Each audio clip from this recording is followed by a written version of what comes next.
And for those that say yes, deliver a freaking phenomenal experience.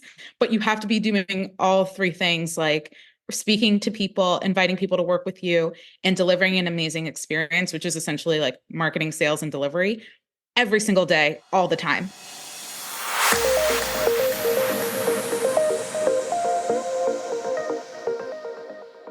Hi, welcome to the Connect with Sheila Botello podcast. I'm an entrepreneur, self-care strategist, and creator of the Season Self-Care app.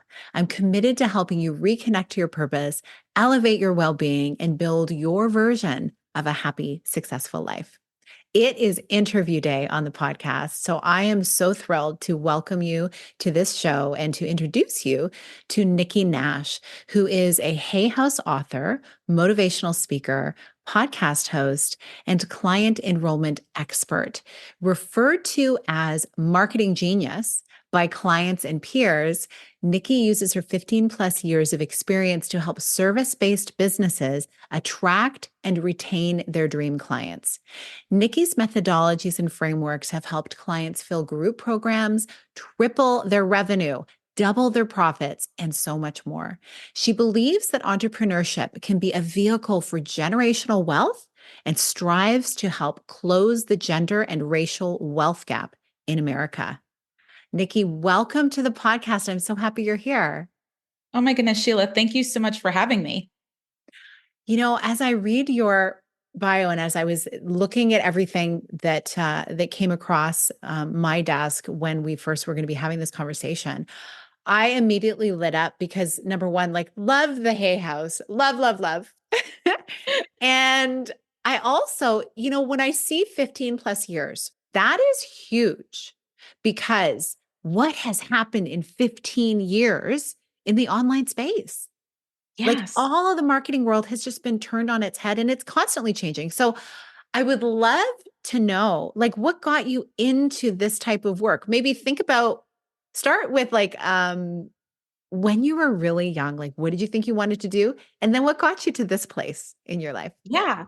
And I am actually older than I look. And it's funny because now I'm like, I actually think it's 18 years, but when I turned 40 this year, guys, which I'm super excited about for so many reasons. But when I was younger, I wanted to be an actress, actually. And I envisioned myself, I've always been a creative person, but have been also naturally good at math. And so I never considered myself a creative because I wasn't someone who drew all the time or something along those lines. But I was in theater in school. I also played sports. I was on the dance team. I also was captain of the volleyball team, right? So I did a number of different things that were probably right and left brained. But thought I was going to go into acting and really found joy in pretending to be someone else through the art of, but for the purpose and art of storytelling, and really just hoping that that would inspire people, motivate people, things along those lines. And before I even knew that mindset was a thing, I had mindset issues that prevented me from going down the path of of acting. And I ended up thinking I was going to be a journalist and that I would just tell stories of other people. And so I went to school as an English major, thought I was going to be an on-air, reporter, worked at TV stations in college, then still had some mindset blocks around my appearance and how I looked. And I didn't see a lot of people who looked like me on television, and I didn't know if it was going to work. And so I decided I was going to go to grad school for journalism. And this was before I graduated undergrad. And I called Berkeley and said, hey, how do I get into your school? And they suggested that I do this summer program when I graduate that NYU has, Columbia also has one. They're like, choose a school, and it teaches you the business side and the journalism side of running one of those types of businesses. And I fell in love with the marketing people. They were so cool, so chill. And so I ended up getting a job at InStyle Magazine, and I worked in publishing. So I worked at InStyle Magazine. I worked at Travel and Leisure Magazine. That led to me working in advertising at an ad agency on the Kraft Foods account. So I was essentially placing ads that they had in a ton of different magazines. And I went when when I finished that job, I went to get my MBA. And long story short, landed a job at Intel when I graduated as on the North America marketing team in digital and content marketing. And this was before there were ever digital marketing courses or all this other stuff. So essentially, they were like, well, you're a millennial. I mean, I'm an older millennial, but I'm a millennial. They're like, you're a millennial. You have a blog. Like, clearly, you're qualified to be in charge of digital and content marketing. Clearly. So I'm grateful that it was before there were all these certifications and majors and things along those lines in that field. And long story short, I ended up in a career in marketing. And when I was ready to leave corporate, I went into tech startups and then, as my side hustle, taught entrepreneurs how to get more dream clients and retain those clients through marketing strategy, and then realized that that was actually a business. And so I did it for fun on the side and then turned that passion into a business that I've now had for 8 to 9 years now. And it's been a blast. Oh my goodness. I love this so much. I love just all the little connector points and the creativity that is within you, obviously, that manifested in so many different things. And interesting how a childhood passion would then lead you on that journey and to where you are now, which is really, it's like directing marketing is almost like writing screenplays for business, like there's so many things that are attached. But what I think is really cool, you're talking about these certifications. You pretty much were involved with writing the textbooks for the certifications, right? Yeah. Yep. Because you started during that time and just making it up and going with it. I just think that's so incredible. And the part of your, like, obviously this is like, wow, look at all this. And of course, InStyle magazine, read that all the time. Yep. And Hello Travel and Leisure. Yeah, like beautiful, beautiful places to land. I'm curious to know because, it's like, ooh, look at all these beautiful things. Talk about the in-between, the stuff that's maybe not so shiny. Yeah. I mean, I think for me, I've always put a lot of pressure on myself to be the best, right? And to be seen as the best so that whether it's my gender or my skin tone, like things that literally I cannot control, just to make sure that those were never the factor, right? That people couldn't even think about it because they're like, Nikki Nash is a freaking rock star. She's crushing life. And so I remember just always putting a lot of pressure on myself, which is funny because my parents never put this pressure on me. They're like, why are you putting all this pressure on yourself? And I'm like, I don't know. But I really was like, I would be the first one in. I'd stay late. I'd work really hard. But one of the things that I realized, and I learned this lesson pretty early on, I learned it when I was in advertising, that no matter how hard you worked, even if you advanced, the business still has to make business decisions, which may not be what's best for you personally, and it may feel like they don't have your back at times.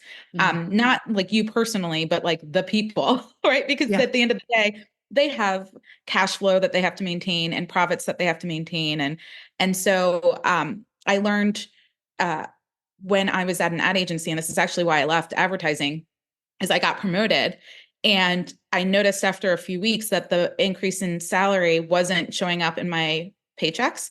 And I was essentially told that they went through a hiring freeze right after I got promoted and they couldn't put it through the increase. So I could either go back to the job that I had, even though I was already doing the job of the promotion, like they had announced it, right? So I could either go be basically demoted or stay in the role that I have and not get paid until the freeze is over, like not get paid the new salary until the freeze is over.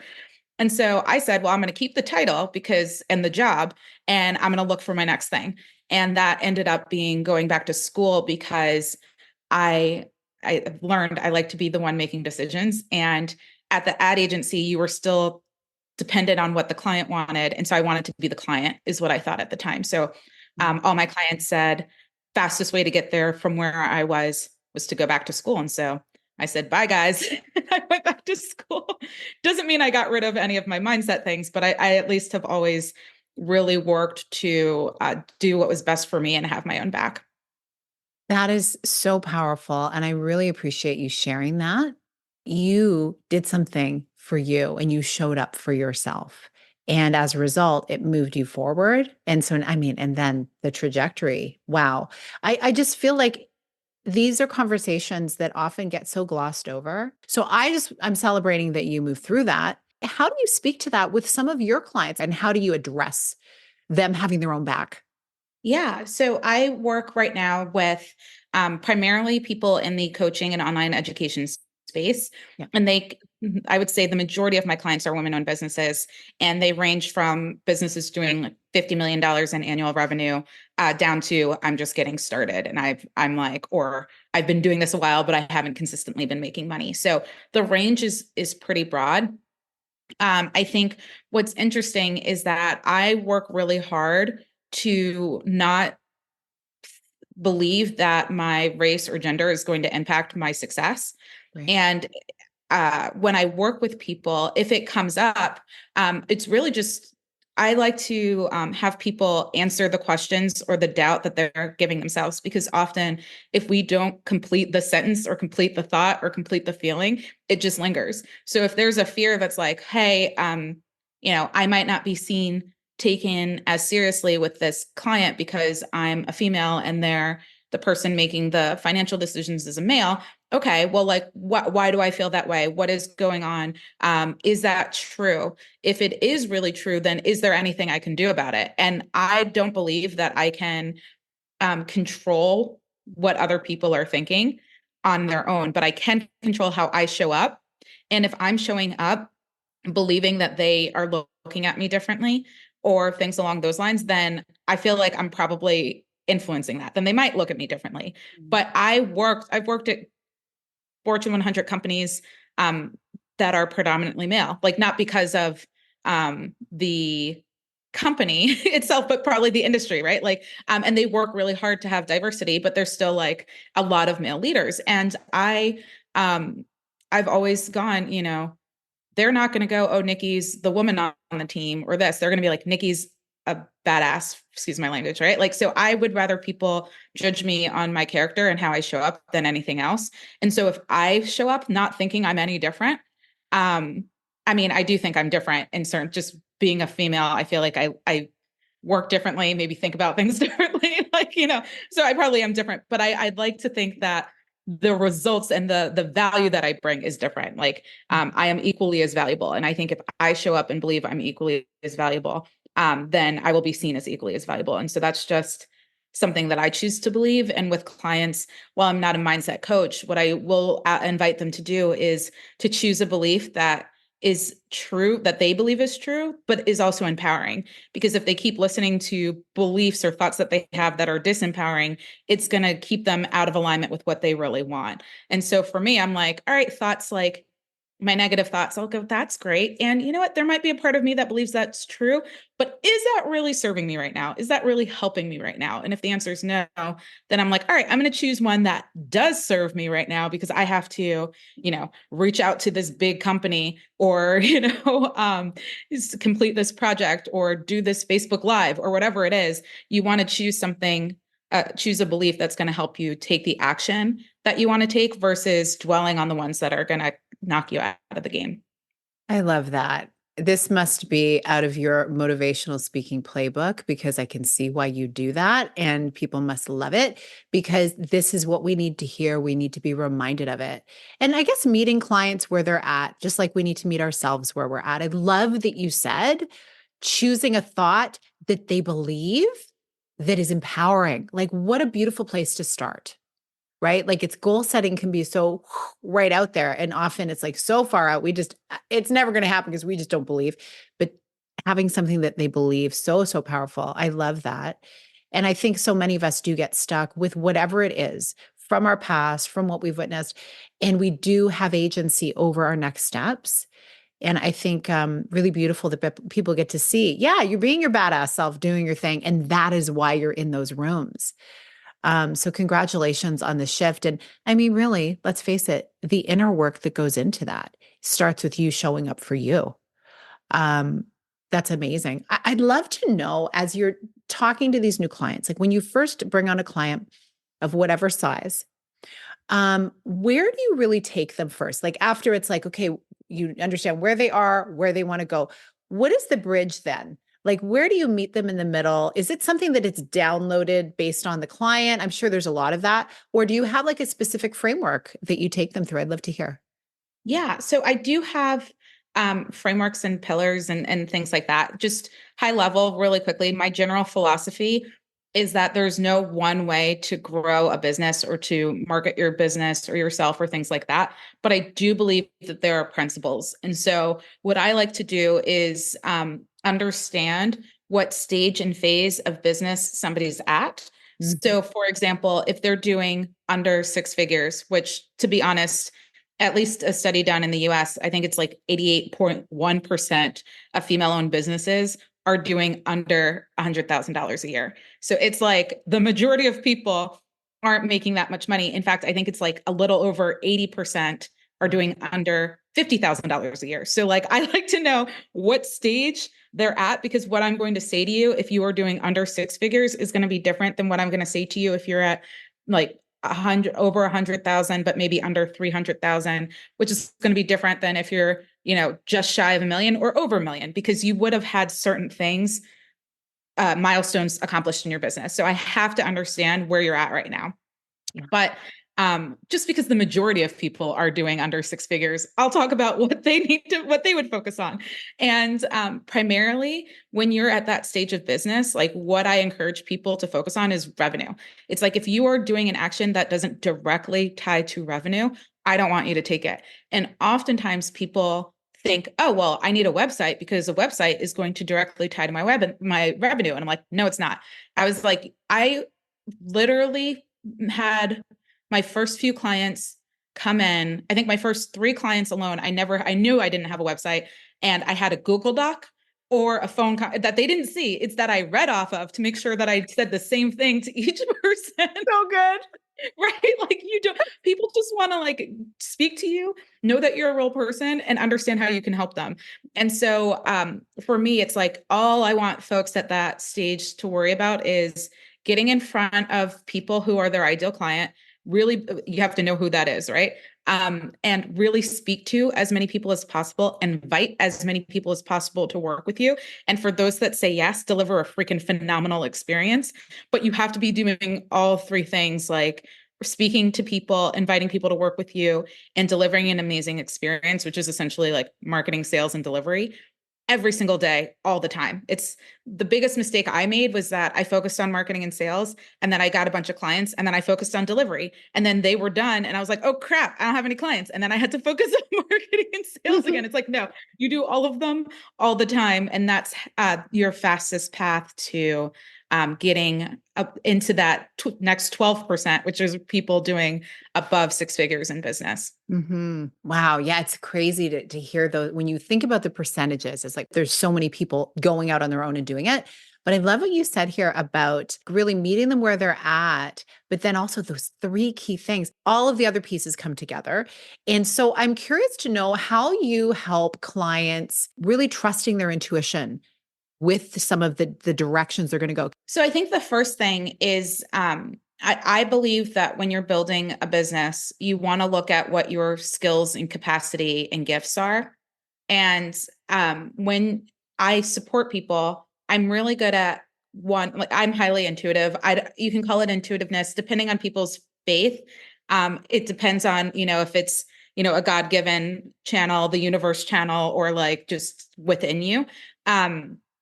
But I happen to have shifted how I speak about it throughout my career, just because historically I want to impact as many people as possible. So I'm going to use the most generic phrasing ever. But I find that when I speak the way I want to speak to people, it resonates, right? So yeah. I use the word God. If you use universe or something else, insert that. But what I always tell people is that you're not building this business alone. Like, you have another business partner here. I say God, you can say universe, say whatever you want, but like, you're not alone. And so the thing that you want to do is make sure you're consulting your business partner.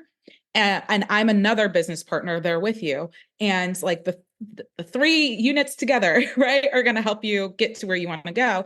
And what I often listen for and challenge people is when they want to implement a certain strategy or not, or do something different than what I advise, is to figure out if it's because their business partner advised it or because they're afraid. And so there's oftentimes I've spoken to people who are still building up that intuitiveness, right? And so they believe any thought that they have is intuition. It's like, oh yeah, well, I had this hit that I shouldn't do X, Y, and Z. And I'm like, is that an intuitive hit, or are you just afraid to be seen? Like, let's talk about it. Like what, So good. you know? So I think the more I really advise people, and it took me a long time to be able to do this, but to spend time not looking at a computer, not doing anything, in just silence, and just get used to feeling. I'm a feeler. People may get their intuition different ways, but I can pretty much tell if something's right for me or not based off of how I feel when I think about it or hear it. And so some people kind of experience it a little bit differently, but I encourage people to understand themselves best. And usually that comes from spending a good amount of time not being distracted with a phone or a computer or something, being out in nature when they can, and just kind of getting used to how they can tell if something's right or not right for them. And when they're able to do that, you're able to cut out a lot of the noise and cut out a lot of what I call the BS that people end up spending their time doing in pursuit of building their business or going after their goals that really don't matter. Like, in my opinion, business is pretty simple and you don't need to be doing that many things. It's that you have to do those things consistently. And until you do things, figure out what are the few things you need to be doing and doing those things consistently, you'll find yourself struggling in business. Oh, thank you. Louder for the people in the back. Like, honestly, this is a rewindable moment, everyone. And it's something that I think we circle back to, we need to be reminded of continually, is to not overcomplicate things. And yeah, that intuitive piece, and of course the nature, like that, for whatever it is that you're connecting with. And for me, it's God as well. It is something opens up when you're out away from the screen. Even if I'm, frankly, I love being outside, but even if I'm not outside, if I'm just somewhere else away from the tech and the things that keep me like on a linear path, it really, really helps. And so I love that you speak to that, and that you're guiding people to really question some of their beliefs and question, where is it coming from? What are your thoughts on creating diversification in revenue? And how do you address that with new businesses versus existing businesses to Yes. really help them do more with less? Yes. So at the highest level, I believe in diversification in revenue. At the beginning level, if you are making under six figures, heck, honestly, if you're making under $500,000 in revenue, I am a big fan. Though actually, there's caveats there if you're doing under 500,000, but definitely if you're doing under 100,000, I'm a big believer of you having one offer. I don't care if it's one-on-one. I don't care if it's group. Like, I mean, I do care slightly, but having literally one offer that you are creating for one specific problem and or result, right? Like, hey, when people join this program or work with me one-on-one, this is the result that we're targeting. This is like the goal, what we're aiming for. And you sell the heck out of that over and over and over again. And the reason why I don't like people diversifying early on is because typically when you have multiple things that you're trying to market or promote, most people get a little overwhelmed because not everybody is a natural marketer in the first place. So it's like, well, how do I talk about this? How do I not confuse my audience with that? And so if you are confused, your audience becomes confused. And quite frankly, you can pretty quickly and pretty easily get to six figures with just selling one thing. It's oftentimes, and I'll use an example. I was speaking in a friend of mine's community, and part of what we were doing is creating their 2024 plan. And so I had them set their 2024 annual revenue target. And then I had people tell me how they planned on reaching that target, what they were selling, and how many clients. And I had someone who I believe their target was around $250,000. And when I tell you, they just kept listing offer after offer, I think they had like 10 offers. And they're like, and then if I can get 10 people in this and 50 people in that and 30 people in this. And I'm like, I don't even know what you're selling, let alone the differences between these things at this point. I'm like, sell one thing, sell it well, get really good at it, know who it's for, who keeps buying it, why they buy it, get testimonials for it, become magical at selling this thing, because then you can put systems and structures in place so that it consistently sells. And then you can create another thing.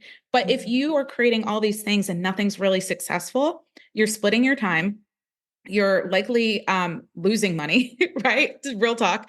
And you're often just stressed out about it. And so I'm like, come up with the one thing, sell the heck out of it. Most people resist this because they're like, Nikki, I have so many ideas. I am the queen of too many ideas. I have an entire notebook of ideas. And I'm like, I cannot do this idea until the thing that I am committed to and focused on works. That's it. Oh, so good.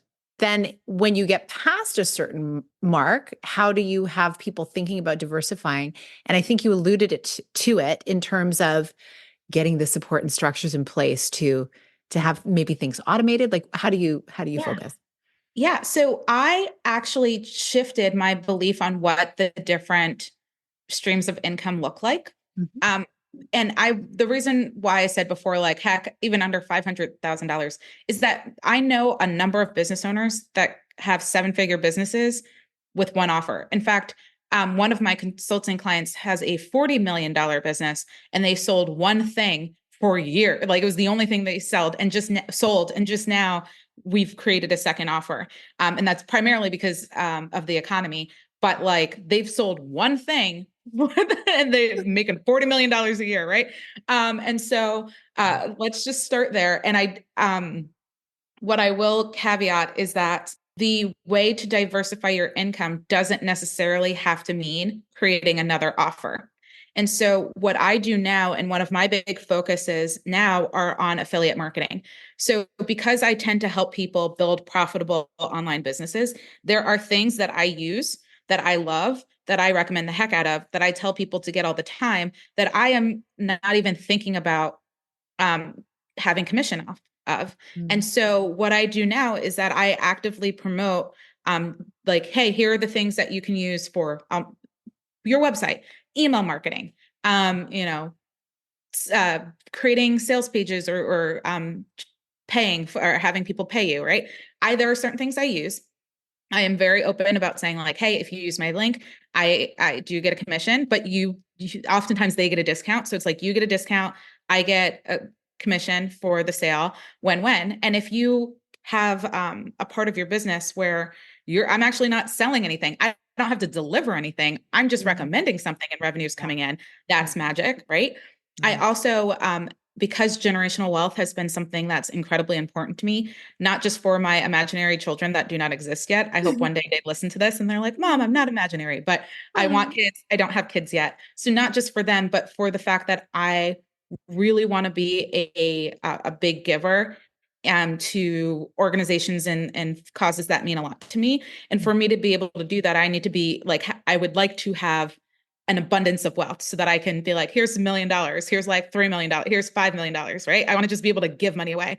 Now, for me to be able to do that, I can't be working 40-hour weeks, 20-hour weeks. I can't.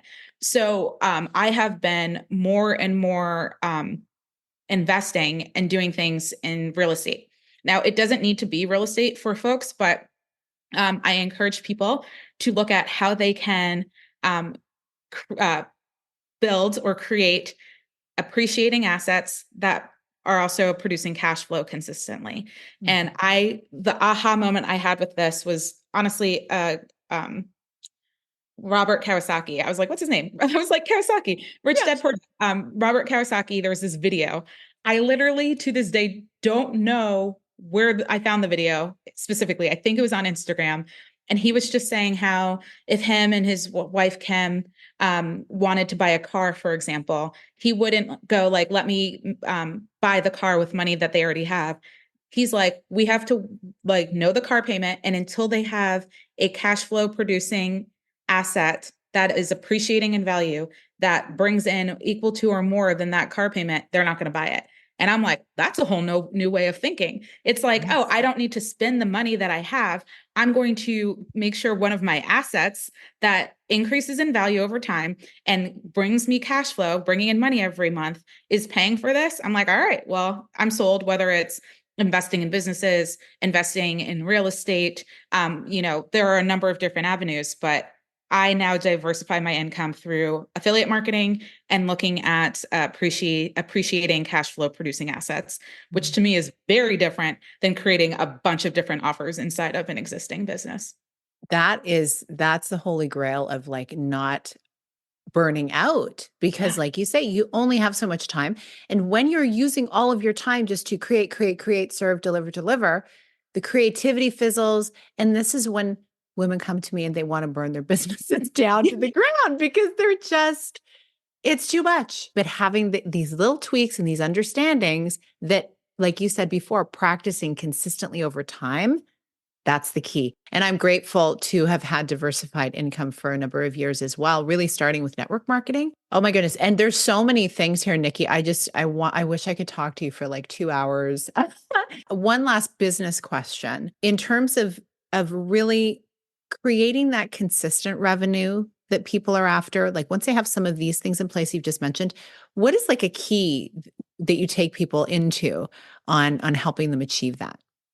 Yeah. So when it comes to consistent revenue, there are a couple of general pathways to get there. And I'm going to talk about my two favorite.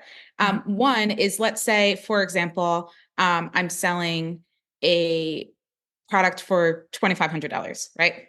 And I want to bring in $25,000 a month. I'm doing this so that the math is easy. So then if I wanted consistent revenue, I would need 10 sales in full of that $2,500 offer to have $25,000 a month, which means I would need a validated marketing system that pretty much almost guarantees, like you don't want to say it guarantees, but based off of the track record, will bring in 10 clients or more each and every month, right?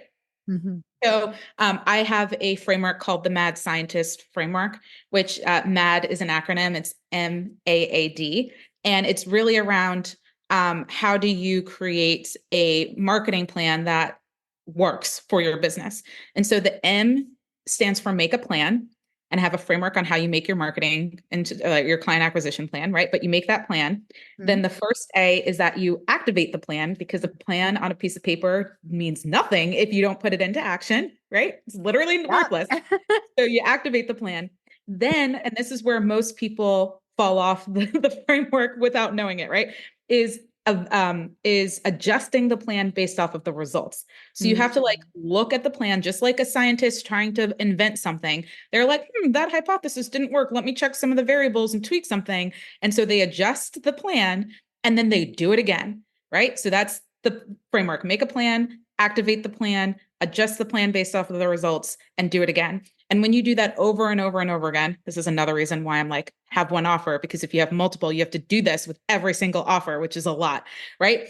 You do it over and over and over again. And sometimes on average, it probably takes like 7 times of doing the same thing with tiny tweaks over and over again to get a desired result. Some people it takes 12, 24. It's just like, I just keep doing this webinar, or I just keep, speaking on podcasts, or I just keep blogging, or whatever it is that's part of this plan for you. You just keep doing the thing over and over again. And ideally, you then can go, all right, I'm bringing in the consistent clients each and every month. Mm-hmm. The other way to do it is to have a high ticket offering that has a payment plan. So for example, I'm going to lower the numbers. Let's say my monthly payment plan for the program is $1,000 a month. I like to use numbers on podcasts that I can show that I can do math. So let's say I wanted to make $20,000 a month, right? Instead of the 25, and my monthly payment plan was $1,000 a month for my year-long program, and the year-long program is 12 grand, right? Then I would know that I need at least 20 people in that program to pay $1,000 a month. And I know that, all right, every month for the next 12 months, I'm at least going to have 20 grand coming in. So you want to create something where you have a high probability of hitting your numbers. Now, the reality is that some people will miss a payment or need to something, or maybe you had the wrong person in the program, you decide to refund them and kick them out. So you probably need a little more than 20, but like those are the two main pathways, or the simplest main pathways for someone that's doing coaching or online education to have consistency. And so it's usually some sort of recurring revenue from ideally payment plans, There are many other ways to do recurring revenue, but that's usually the simplest for people. Yeah. Or having a marketing plan that they know has predictable results, or quite frankly, both of those things are kind of a win, because then it's consistently hitting the baseline and consistently growing. Awesome. I love that. And what are some of your, like, do you have some favorite ways that you attract high value clients to something like this? Yeah. So um I'm going to tell a quick little story that shares my framework. For those who have listened to me before, I use dating as an analogy a lot with business. I think dating and business are so similar. And as someone who's single and dating, and someone who is an entrepreneur and running a business, I'm like, oh my gosh, I'm just doing variations of the same thing in different ways. And so I have a methodology called Just Like Dating. Mhm. And essentially, Just Like Dating is the framework I use to complete the M part of the mad scientist framework, right? That M is make the plan. Just Like Dating is the plan. And so when you Mhm. think about dating, you have what television calls a meet cute, which is like how you guys meet. It's like, oh, I dropped my pen at the cafe and he picked it up and we looked at each other in the eyes and like we had this moment, right? So you have something that could be someone sees you on Instagram. Here it could be somebody hears me on this podcast, but you have some sort of introduction, right? And then from there, ideally, you spark some sort of conversation or some form of like gut feeling is created.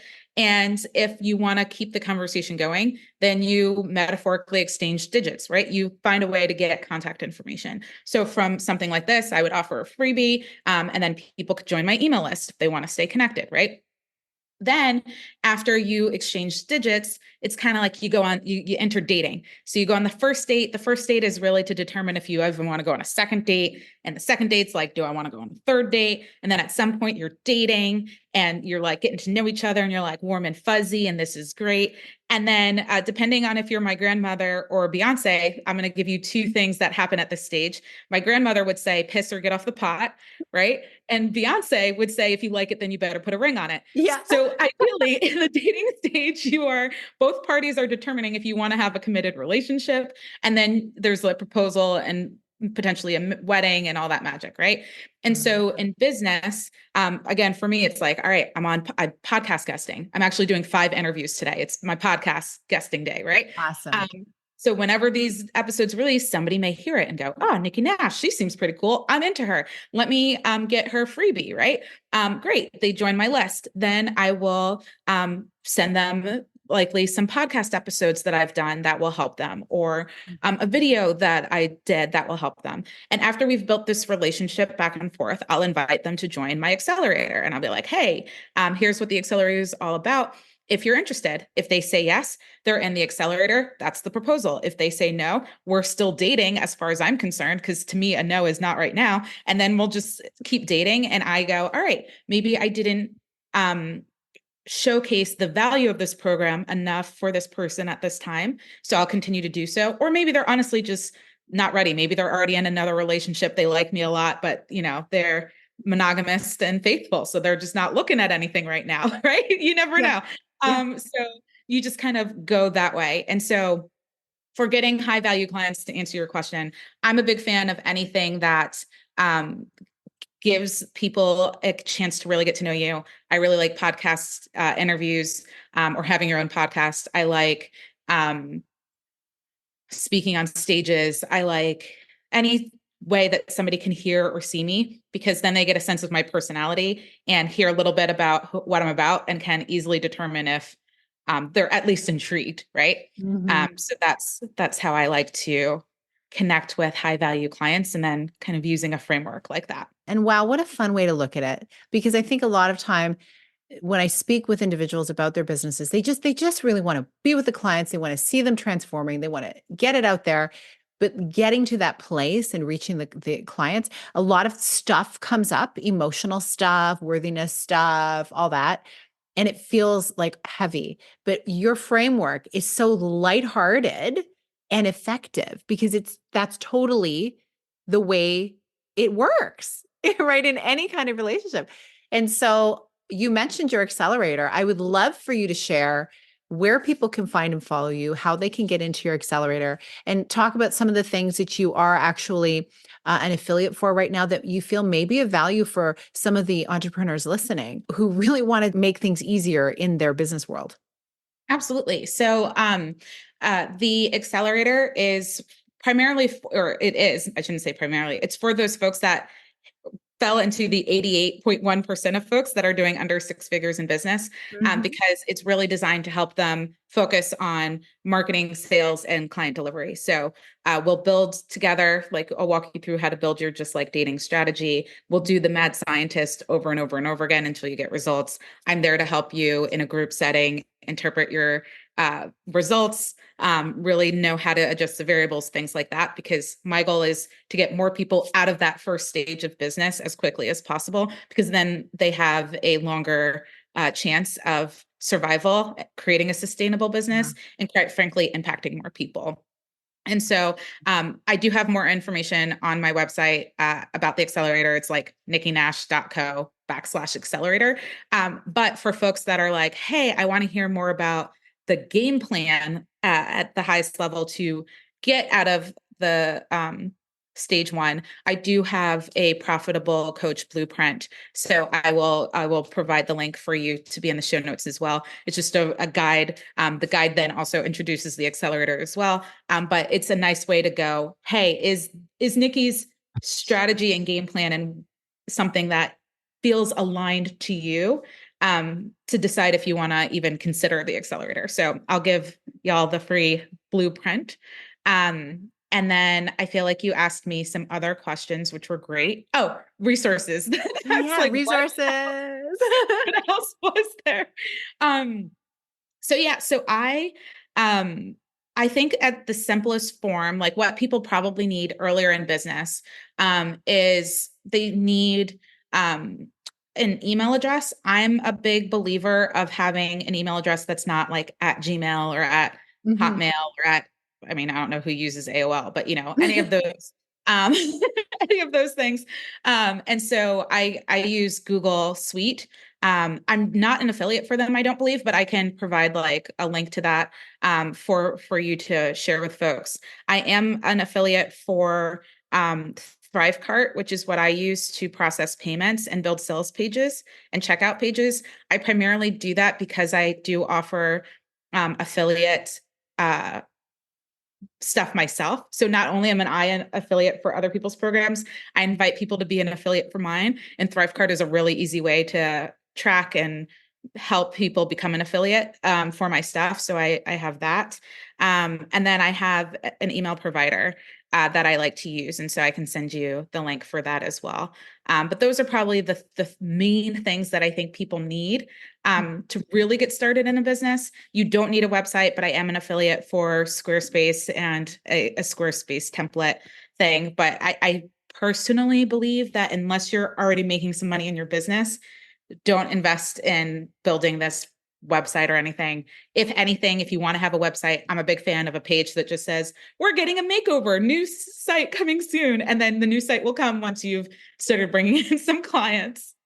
That's So, yeah. amazing. Yeah, exactly. That's a really great way of doing it. I agree. And just really focusing on the actual task at hand, getting the clients in the door and getting that transformation happening in whatever it is that your business is. Well, Nikki, this has been a pleasure. And I would love for you to share now as we end, what self-care is lighting you up right now in this season? Yes. So I am originally from New Jersey, and I moved last year to Florida, to St. Petersburg, Florida. And I live right like probably less than a half a mile from the Tampa Bay. And then on the other side of St. Pete is the beach. So I have both the bay and the beach. And every day I literally walk to the water. If you're into astrology, I'm a Cancer, I'm a water sign. So being out in nature, nice, you too. Me being out in nature is magical. So I go for walks every morning. I went for a walk this morning. My morning walks range from 2 to 7 miles in the morning. It kind of depends on how early I leave and when my first engagement is. But that's my jam, is to just be out in nature, go for walks, spend time quietly. And quite frankly, I will go for multiple walks a day. So if I just need to kind of get away from technology, because I'm in a 1 bedroom apartment, just like being in this space without looking at my technology feels a little boring. So I like to go out into the world. But that's my biggest self-care thing is being out in nature, and then also honoring when I need to be alone, because I'm also, believe it or not, I'm pretty introverted. And so I like to be by myself. And so I have to honor that as well. Having that practice and then also having that understanding of when you're actually on to connect and then recharging. You know yourself best, fellow Cancer. Yes. Thank you so much for sharing all of this. Everyone, go check out these links that are in the show notes. And Nikki, I so appreciate you being here. Thank you so much for having me. Wonderful. So, everyone, thank you so much for listening. I know that you got so much value out of what Nikki had to share today. So, please go follow her and tag us on social media, because we can then shout out your message to those who may need to hear it and really be able to tap into some wonderful strategies to move you into your next phase of life and business. And I'm so grateful for you being here. Have a beautiful rest of your day. Big blessings.